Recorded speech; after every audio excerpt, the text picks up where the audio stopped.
नमस्कार, आप देख रहे हैं न्यूज़ फॉर नेशन और मैं हूं सांत्वना आपके साथ। इस साल का दशहरा अब बेहद नज़दीक है। दशहरे में अब एक माह से भी कम का समय बचा है, लेकिन इस बीच बड़ी बात यह है कि विमानों का किराया अभी तक नहीं बढ़ाया गया है।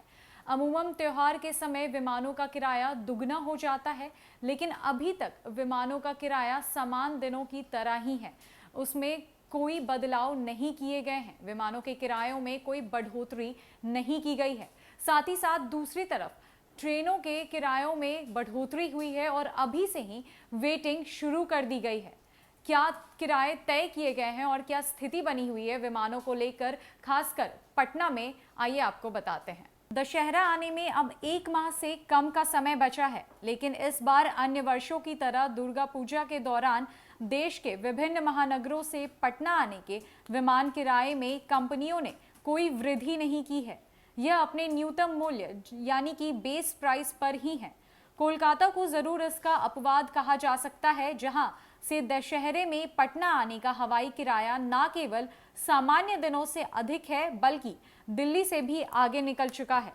2 वर्ष पहले की दुर्गा पूजा से तुलना करें तो कोरोना का असर नहीं था, तो उन दिनों पूजा शुरू होने के एक महीना पहले से ही सप्तमी और अष्टमी के दिन दिल्ली से पटना आने का हवाई किराया बढ़कर 8 से 10,000 रुपए के बीच पहुंच जाता था, जो अभी इसके चौथाई के स्तर पर बना हुआ है। मुंबई और बेंगलुरु के हवाई किराया भी बेस प्राइस से 2 से 3 गुना तक हो जाता था, जो अभी भी बेस प्राइस पर बना हुआ है। सप्तमी और अष्टमी को पटना आने का हवाई किराया कुछ इस प्रकार है।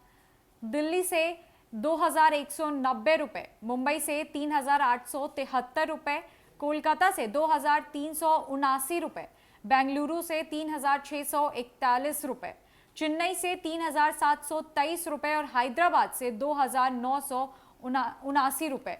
कोरोना संक्रमण का असर कम होने के बाद अब दुर्गा पूजा मनाने के लिए बिहार के लोग घर लौटने की तैयारी में हैं। उन्होंने अभी से ही ट्रेनों में बुकिंग शुरू कर दी है। इसका परिणाम है कि एक माह पहले ही कई ट्रेनों में अब वेटिंग शुरू हो गई है। फिलहाल सबसे अधिक नई दिल्ली से आने वाली ट्रेनों में वेटिंग है।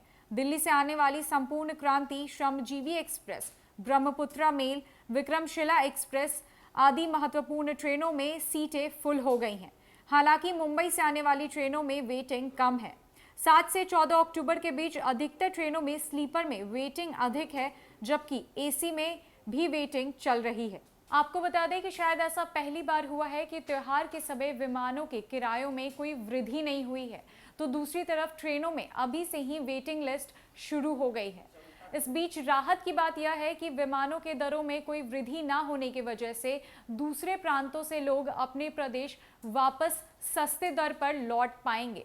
हर बार विमानों के किरायों में वृद्धि होने की वजह से लोगों को काफ़ी परेशानियों का सामना भी करना पड़ता था। कई बार उन्हें बुकिंग्स भी नहीं मिलती थी, क्योंकि देखा जा रहा है कि ट्रेन में अभी से ही वेटिंग लिस्ट शुरू हो चुकी है, लेकिन विमानों के किराए का दर अभी भी सामान्य दिनों पर ही अटका हुआ है। तो आपको भी अगर त्योहार के वक्त अपने घर वापस आना है तो जल्द से जल्द विमानों में अपनी बुकिंग करा ले।